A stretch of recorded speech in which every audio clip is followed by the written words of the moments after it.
I'm Tom Hunton, farmer and co-founder of Camas Country Mill with this lady.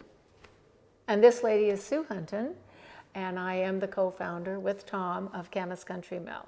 So we're a fairly diversified farm. We raise quite a few seed crops, primarily grass seed and clover seeds, brassica, cover crop type seeds, and grains, a multitude of grains.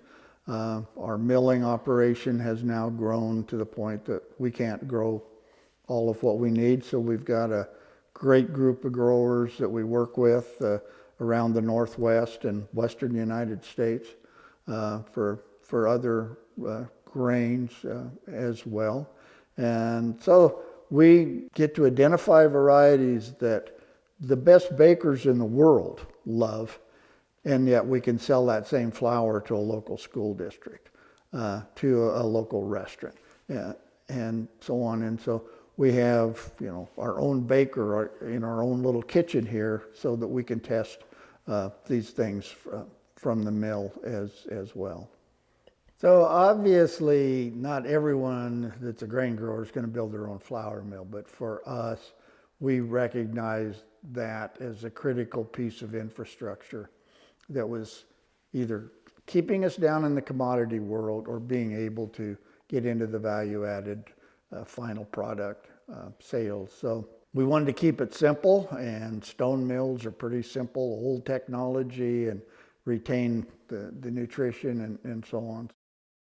I'm Whitney Ellersick, and I'm the Senior Director for the Nutrition Services Department at Portland Public Schools. So from a farmer's perspective, it's always great to try and put yourself out there, find partners who are willing to help you connect with people like myself who are in school districts or other institutional buyers. Really connect those people who are interested in fostering those relationships and building the relationships between buyer and seller. In order for us to be able to bring our products into the school system, we had to figure out how are we going to entice them with our local products. So another gal who taught with me before we both retired decided we were going to go to all of the school board meetings in the local areas that we could go to, have our little 5 minutes of time, bring some apple carrot muffins made with the wheat that we thought we could maybe encourage them to use for pizza or rolls or something else. And we just went from school district to school district, went to places where we could maybe talk with a group of people together, little conventions or gatherings with other school systems and school districts, so that we could showcase, we're working with this one, here's what we're doing, here's some samples, let us know if you're interested. We'll come and visit with you and work with you and show you how you can use our products. So I think the other tip that I would have is to be patient.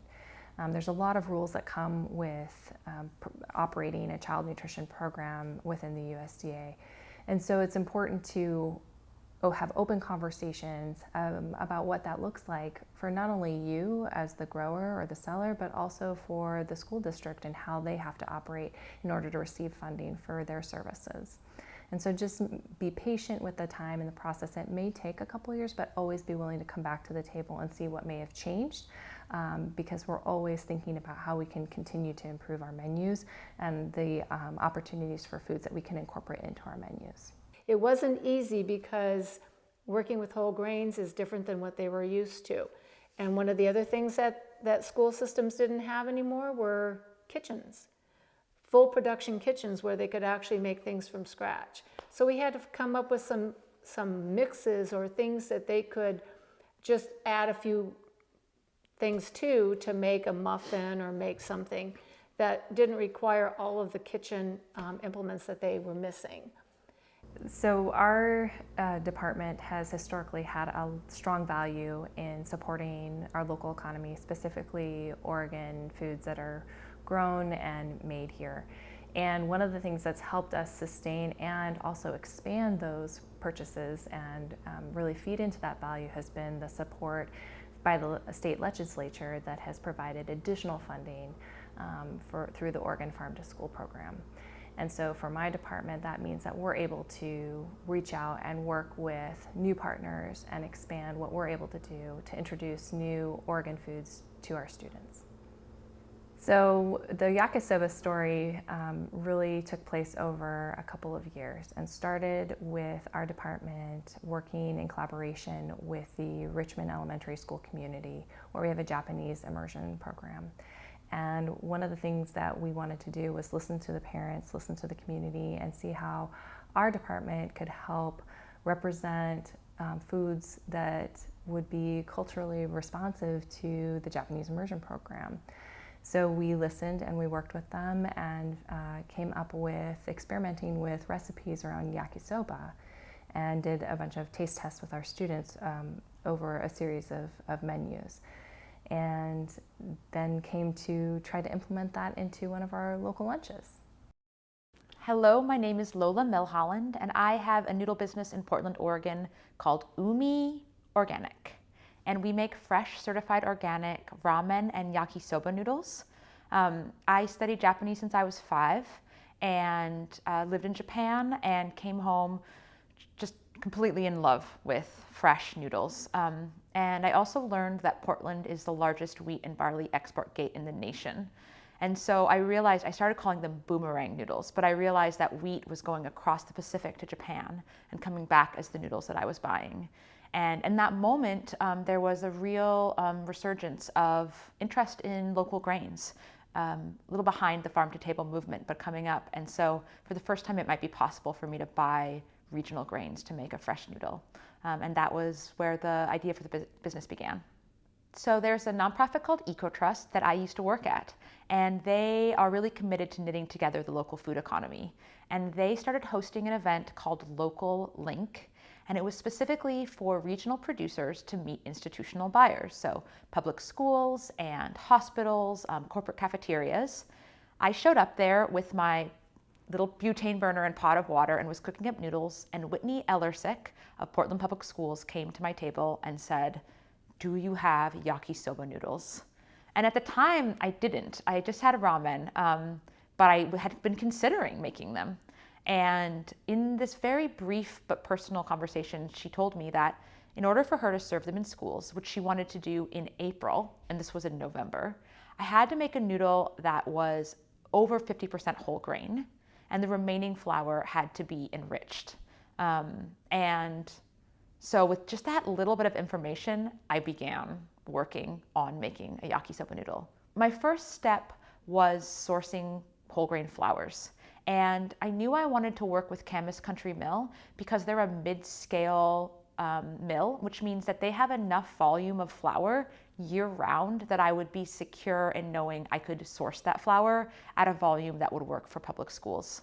Camas Country Mill is a really critical part of this story because they are able to provide me with flour consistently so that I can make a product that is truly locally sourced.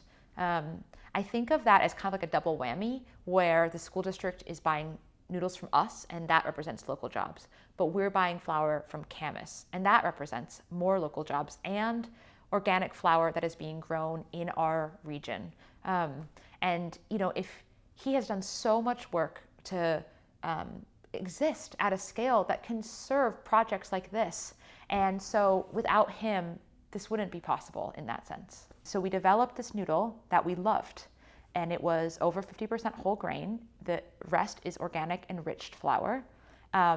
And so the next piece of the puzzle was, we have a noodle, how are schools gonna prepare it? There was a woman at the Department of Education and a woman at the Department of Agriculture who had positions focused on farm to school, and they had helped other producers like me bring their product to market. And they talked me through what it means to communicate effectively with the nutrition services director so that they can actually credit the food that you make towards their meal so that it can be reimbursed. And this is extremely important, and it also is very strange. Like, it's very particular to this one system.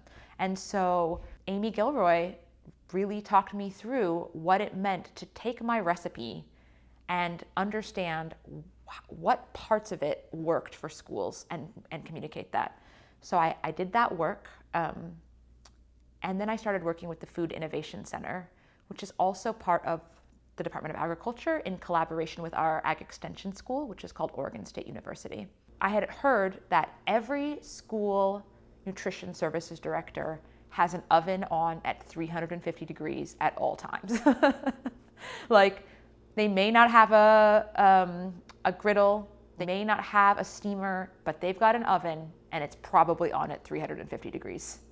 And so we sort of took that idea and we went into their kitchen and we started trying to determine little but critical details.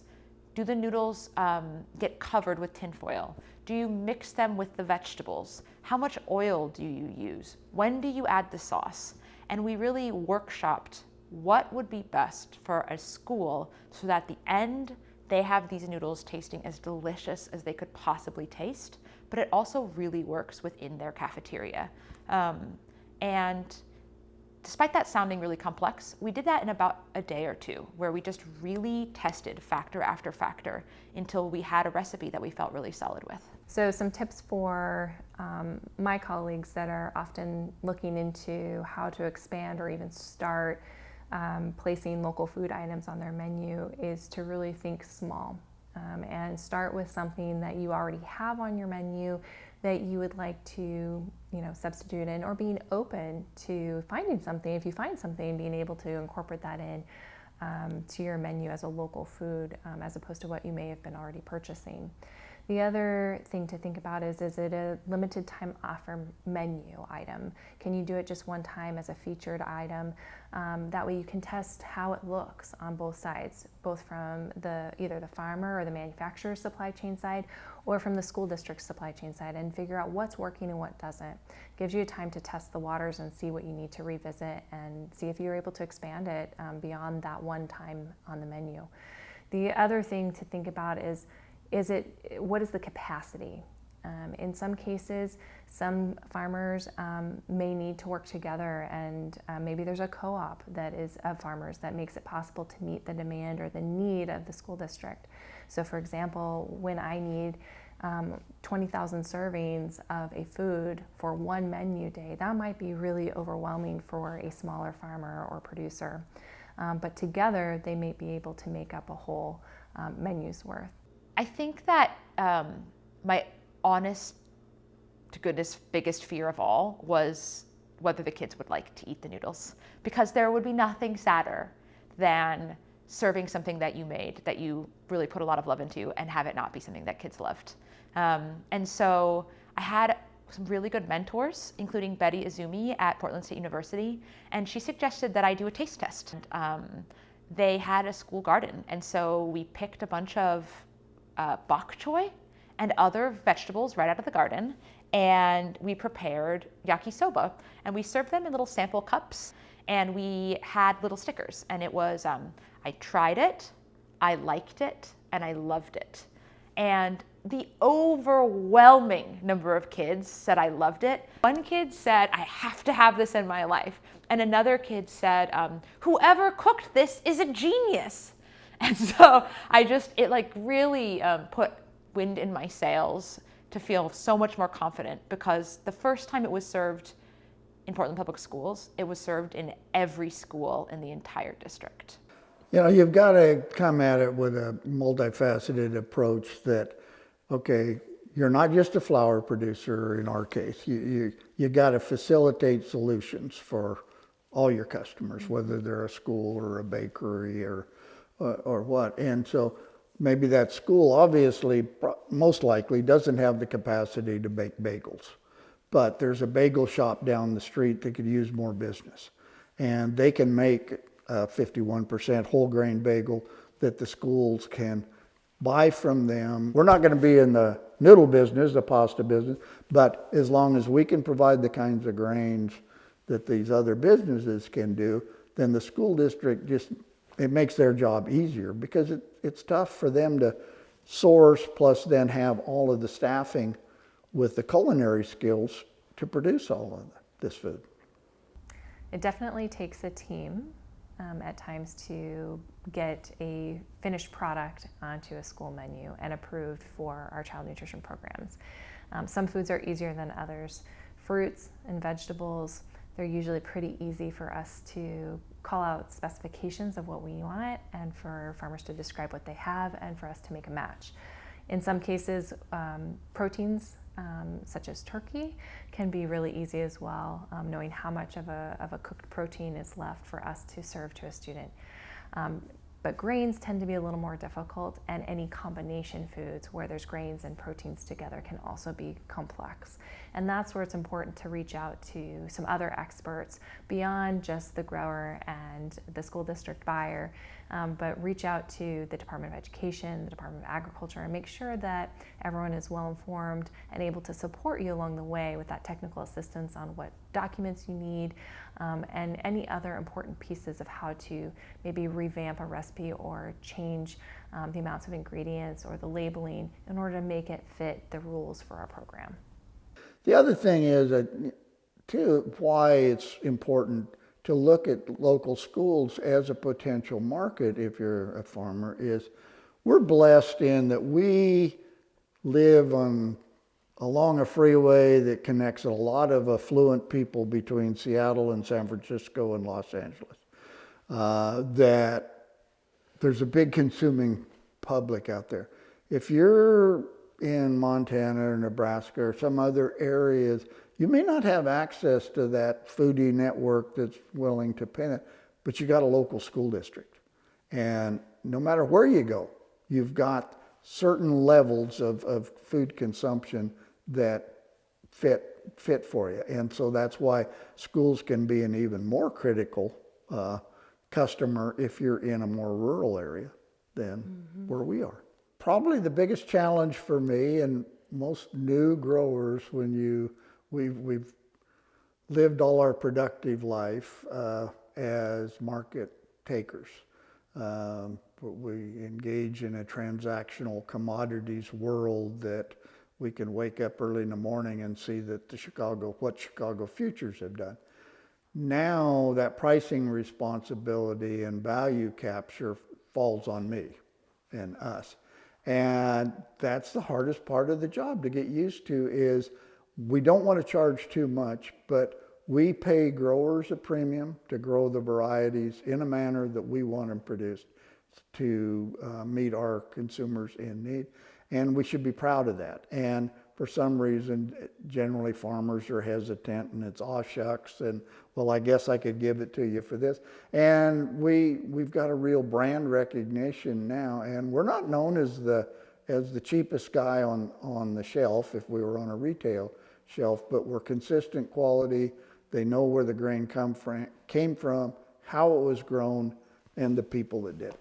And that's increasingly important, more important, and it's part of the intrinsic value that people are willing to pay that we have to put into the formula of what that bag of flour costs. Being here in Oregon and having so many people around us that really value using Northwest ingredients, making Oregon-made foods, growing Oregon foods, they really have an interest in working with each other and supporting each other. And so oftentimes I have the benefit of not only getting an Oregon-made finished food, such as the yakisoba, but it also is incorporating Oregon-grown grains or other ingredients within the Northwest. And so it's a win across the board for all of us.